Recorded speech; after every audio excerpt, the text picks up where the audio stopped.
안녕하십니까. 백승주입니다. 가을이 완연합니다. 대전 국면도 서서히 달아오르고 있습니다. 다음 주 초에 추석 명절입니다. 가족과 단란한 시간 되시기 바랍니다. 최근 정치권에서 공작 논란이 뜨겁습니다. 그래서 오늘 방송 주제는 중국 사례를 통해서 본 정치 공작의 막장 드라마라는 주제로 여러분한테 말씀을 드려보겠습니다. 최근 카나다 맥마스터 대학 한국인 출신 송재윤 박사가 중국 문화 대혁명에 관한 저술을 냈습니다. 그 내용 중에서 몇 가지를 간추려서 여러분한테 말씀드리고 제 관점에서 현재 벌어지고 있는 정치 공작 논란의 현주소를 짚어보도록 그렇게 하겠습니다. 송재윤 교수는 정치 공작은 본질적으로 막장 멜로 드라마와 같다고 했습니다. 권력자들이야 노상 심각한 채 거대 명분을 들먹이지만 실제에서는 속임수, 거짓말, 허언이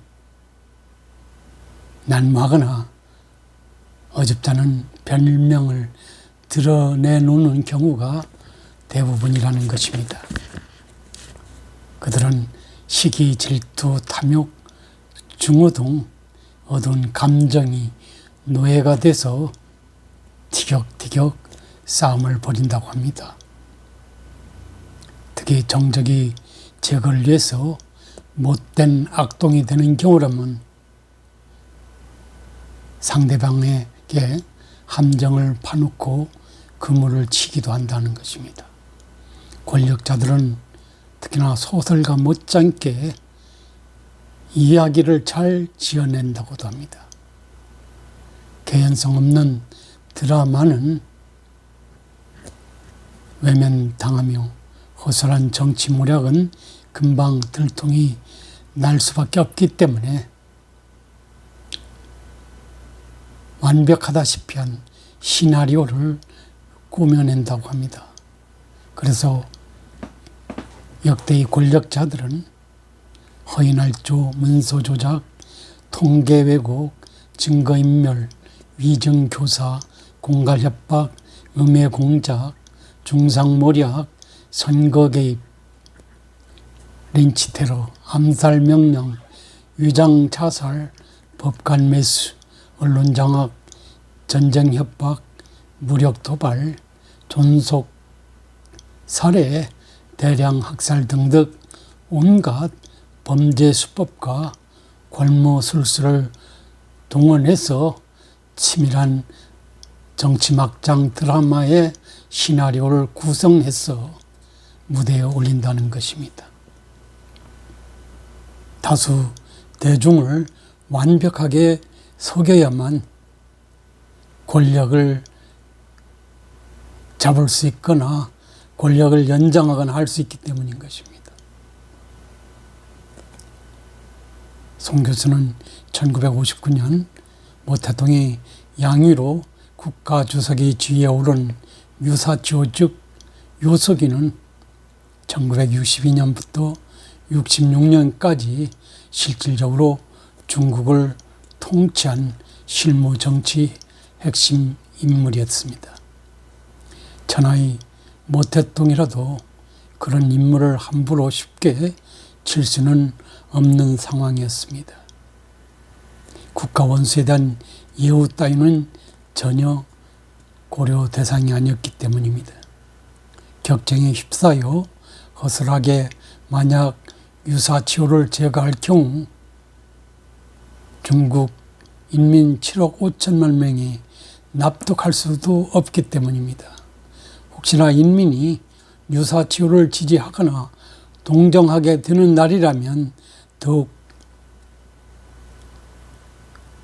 모태통에 덮치는 낭패는 상당할 것이라고 보여지기 때문에 심오한 시나리오를 작성했다고 하는 것입니다.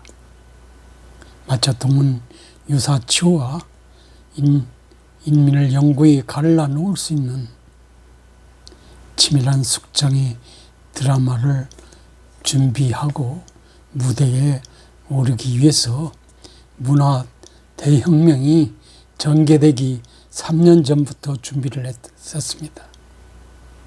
그래서 모태통은 자신이 이너서클이 할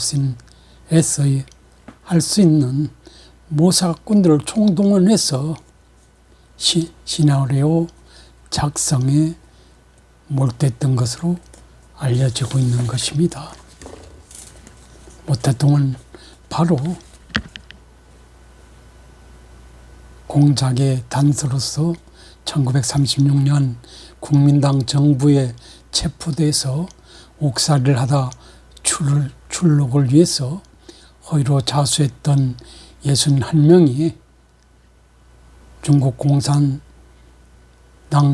혁명가들을 모조리 반역자로 몰아서 단죄를 통해서 이를 겨루 유사치호를 치는 그런 계략적 정치 공작을 꾸며냈던 것입니다.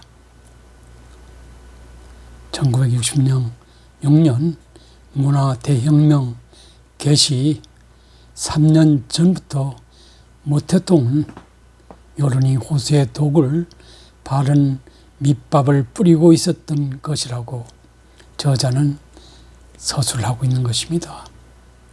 61명 모두 1930년대 국민당이 지배하던 이른바 백구 지역에서 비밀요원으로 활약했던 공산당 간부들이었습니다. 당시 백구지구에서의 공산당 혁명은 위험천만의 활동이었기도 합니다. 목숨을 내놓고 활약했던 공산혁명가들은 국민당 정부에 체포되는 날이면 고문을 당하기 일쑤였기 때문이었습니다. 끝까지 저항하면 목숨이 위태로워질 수도 있었습니다. 당시로서는 최대한 신원을 숨긴 채 적당한 선에서 국민당과 타협을 하고 추록하는 게 가장 현명한 생존의 공산 전술이었습니다. 그래서 1930년대 중국 공산당 중앙은 백구지구 혁명가들의 허위 투항에 관해 꽤나 관대한 입장을 보일 수밖에 없었던 것입니다. 더욱이 1936년 일본이 침공을 앞둔 상황에서 국민당 감옥에 갇혀있던 61명의 혁명가들이 신변이 중요한 이슈로 부상할 수밖에 없었습니다. 당시 북방국 총책이었던 유사치호는 중국 공산당 중앙 총서기 당시 장원텐에게 이들이 국민당이 요구하는 자수의 절차를 밟고 출록할 수 있도록 윤호해달라고 요청한 적이 있었습니다. 장원텐은 흔쾌히 유사치호의 요청을 수락했습니다. 비밀리에 당의 뜻을 전달받은 61명은 국민당이 요구에 따라 이른바 반공개사를 작성한 후에 출록할 수 있었습니다. 그들이 작성한 소위 전향이 문서를 수 있는 반공개사는 국민당 관판 언론 화복일보에 당시 게재된 적도 있었습니다. 반공개사는 공산당 활동을 했던 과거를 참여하고 반공의 의지를 표명하고 일체의 반동 행위를 규탄하는 자수의 선언문과 같다고 할 것입니다. 추록에 성공한 61명은 이후 형식적인 자아 비판과 신문의 과정을 거쳐서 중국 공산당에 다시 복귀할 수 있었습니다. 이후 유사치호는 이들 61명에 대해서 든든한 지원자로서 역할을 수행했던 것으로 알려져 있습니다. 61명 중 41명이 문화대혁명 당시까지 건재하고 있었는데 그중 22명은 중국 공산당 중앙위원회에 위원으로 진출해 있었습니다. 마저동으로서는 다수의 자수분자들이 유사추의 지원을 얻어 현재 중국 공산당 중앙위원회에 진출해 있는 상황을 방치할 수 없었습니다. 물론 그렇다 하더라도 그들을 일시에 모두 반역자로 단죄하는 것조차 쉽지 않은 상황이었습니다. 그래서 공작을 꾸몄던 것입니다. 1930년대 백구지구에서 허유태양에 전술을 써서 국민당이 손아귀를 벗어난 공산혁명 투사들을 반역자로 단죄할 근거조차 희박한 상황이었습니다.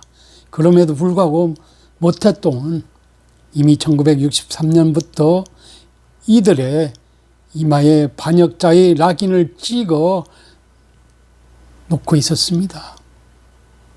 물론 단지 61명의 반도 집단만을 비판 투쟁하기 위함이라고는 볼 수 없습니다. 이들을 반역자로 만들어서 유사치호를 치는 데 주된 정치 공작이 목적이 있었습니다. 그래서 그들을 잡기 위해서 모태통은 촘촘한 그물을 3년여에 거쳐서 짜고 있었던 것입니다. 그로부터 최후의 정적이라 할 수 있는 유사치호의 삼중이 올가미를 걸어서 천천히 목을 쥐어 파멸시키는 잔혹한 권력자의 정치 멜로 드라마가 1966년 문화대혁명 시발과 즈음해서 시작됐던 것입니다. 여기서 삼중의 올가미란 바로 유사치후에 둘러싸인 반역도당, 내부 간첩, 노정자계의 도적의 누명을 뒤집어 씌워서 권좌에서 물러나게 하는 그런 것이었습니다. 실제로 물러났습니다. 그리고 말로가 예상외로 비참한 것이었다는 것이 송재윤 교수의 저서에서 드러나 있습니다. 이런 정치 공작의 막장 드라마를 연상해 본다면 최근 이른바 고발 사주 의혹에 대해서 야당 유력 대선 후보 죽이기 전쟁에 우리 공수처 법무부에 이어서 대검 중앙지검 경찰이 가세하고 있는 상황 전혀 예사로워 보이지 않습니다.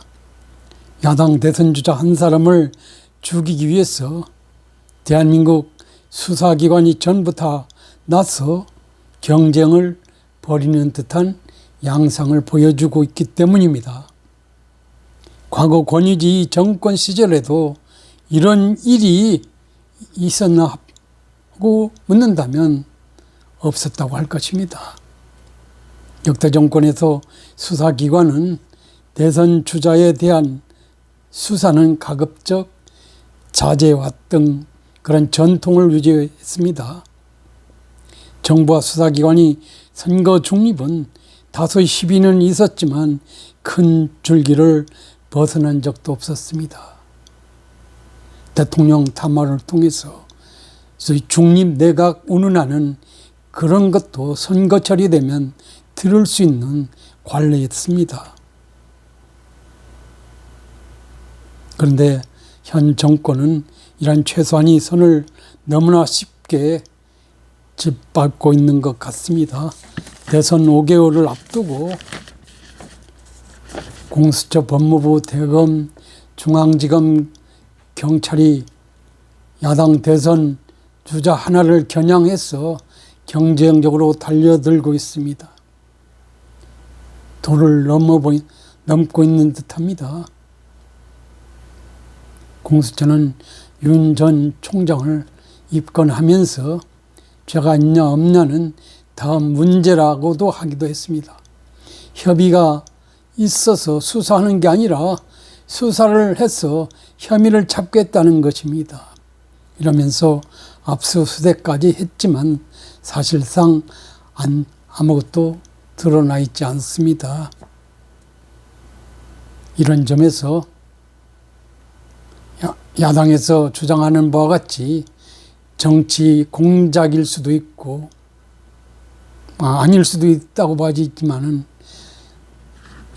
역사적 측면에서 일대 사건이라고 하지 않을 수 없습니다.